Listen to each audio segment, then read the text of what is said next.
پہلا سوال یہ آیا ہے، استخارہ کرنے کا صحیح طریق کیا ہے؟ استخارے کا مطلب ہے اللہ تعالیٰ سے خیر مانگنا، اللہ تعالیٰ سے خیر مانگنا کہ یا اللہ میرے کام میں خیر پیدا کر دے۔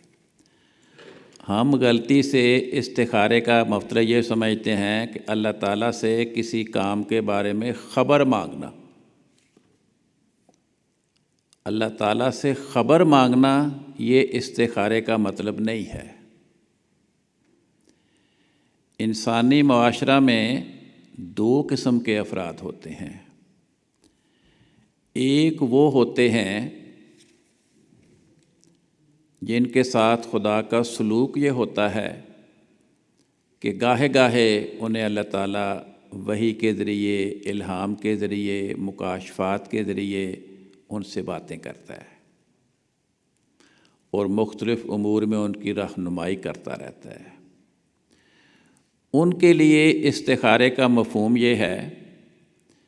کہ وہ جب کسی کام کے بارے میں خدا سے خیر کی دعا کرنی شروع کریں تو چونکہ ان کے ساتھ خدا کا سلوک یہ ہے کہ روٹین میں بھی اللہ تعالیٰ ان سے وحی و الہام، مکاشفات کا سلوک کرتا رہتا ہے، تو وہ پھر اس وقت تک کوئی کام نہ کریں جب تک خیر کی دعا مانگنے کے نتیجے میں ان کو اللہ تعالیٰ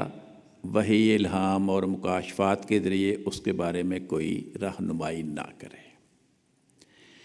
لیکن دوسرے لوگ جو اس مقام پہ نہیں ہیں، عوام ہیں، ان کے لیے رسول پاک صلی اللہ علیہ وسلم نے اور نصیحت فرمائی ہے۔ حضور فرماتے ہیں کہ اگر یعنی وہ لوگ جو ہمارے جیسے ہیں ان کو مخاطب کر کے آپ نے فرمایا کہ اگر تم لوگوں نے کوئی کام کرنا ہو تو اس کام کے بارے میں اچھی طرح سوچ لو، اس کے ہر پہلو پہ غور کر لو، اور پھر جب تم مشوروں کے نتیجے میں اچھی طرح غور کرنے کے نتیجے میں کسی نقطے پہ پہنچ جاؤ کہ میں نے یہ کام کرنا ہے، تو پھر خدا کو یہ نہ کہو کہ یا اللہ اگر یہ ٹھیک ہے تو یہ کر دے، اگر وہ ٹھیک ہے تو وہ کر دے۔ پھر یہ دعا کرو کہ یا اللہ میں نے یہ کام سوچا ہے، تو اسی میں خیر داخل کر دے، اگر اس میں خیر نہیں ہے تو علی کل شیء قدیر ہے، اس میں سے شر کو نکال کے باہر پھینک دے، اس کی جگہ اس میں خیر داخل کر دے۔ تو یہ شریعت نے دو طریق بتائے ہیں، کیونکہ انسان بھی دو قسم کے ہوتے ہیں۔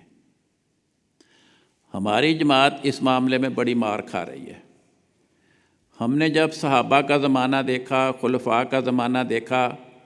اور ہم نے دیکھا کہ فلاں صحابی نے دعا کی، استخارہ کیا، الہام ہو گیا، فلاں نے استخارہ کیا، دعا کی، الہام ہو گیا، تو ہم سمجھتے ہیں کہ ہم ساری عمر تو خدا نے ہمیں الہام نہیں کیا، مکاشفہ بھی نہیں کیا، لیکن آج چونکہ میں نے استخارے کی دعا پڑھی ہے، اس لیے آج تو خدا نے مجھے الہام کرنا ہی کرنا ہے۔ بھئی آج کیوں کرنا ہے اگر ہمارے ساتھ اس کا سلوک یہ نہیں ہے؟ اس کا نتیجہ یہ ہوتا ہے کہ ہم میں سے بعض افراد جو اس امید میں کہ چونکہ آج میں نے استخارے کی دعا پڑھی ہے نوافل میں،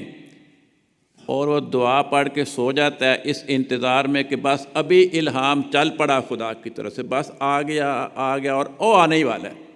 تو بھئی وہ پھر وہ خدا کی طرف سے تو نہیں آتا، شیطان کی طرف سے فوراً ہماری مرضی اور منشا کے مطابق آواز ہمیں سنائی دے جاتی ہے،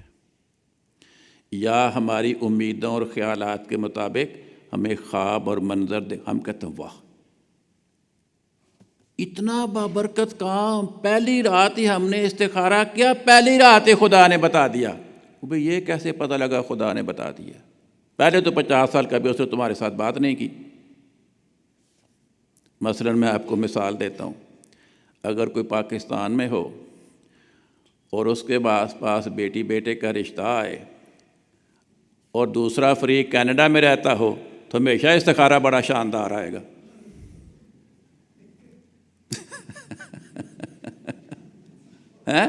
وہ کہتے ہیں دیکھیں اتنا رشتہ بابرکت ہے، میں نے پہلی رات ہی استخارہ کیا اور خدا نے مجھے پہلی رات ہی خبر ہے کہ یہ تو رشتہ ہی بڑا مبارک ہے۔ بھی کینیڈا میں ہو تو خواب تو آنی ہے اچھی، رشتہ بھی مبارک ہی محسوس ہونا ہے، اور جب رشتہ ہوتا ہے تو شادی کے بعد مہینہ بھی نہیں نکلتا اور رشتہ ٹوٹ جاتا ہے۔ تو اس رشتے نے ٹوٹ کر بتا دیا کہ وہ خواب خدا کی طرف سے نہیں آئی تھی، وہ جو آواز سنی تھی وہ خدا کی آواز نہیں تھی، وہ یا ذاتی خیالات خواب اور آواز کی شکل میں متمثل ہوئے تھے، یا شیطان نے ہماری اس خواہش سے فائدہ اٹھا کر فوراً ہمیں کوئی نظارہ دکھا دیا تھا۔ تو یہ خلاصہ ہے استخارے کے مسئلے کے بارے میں۔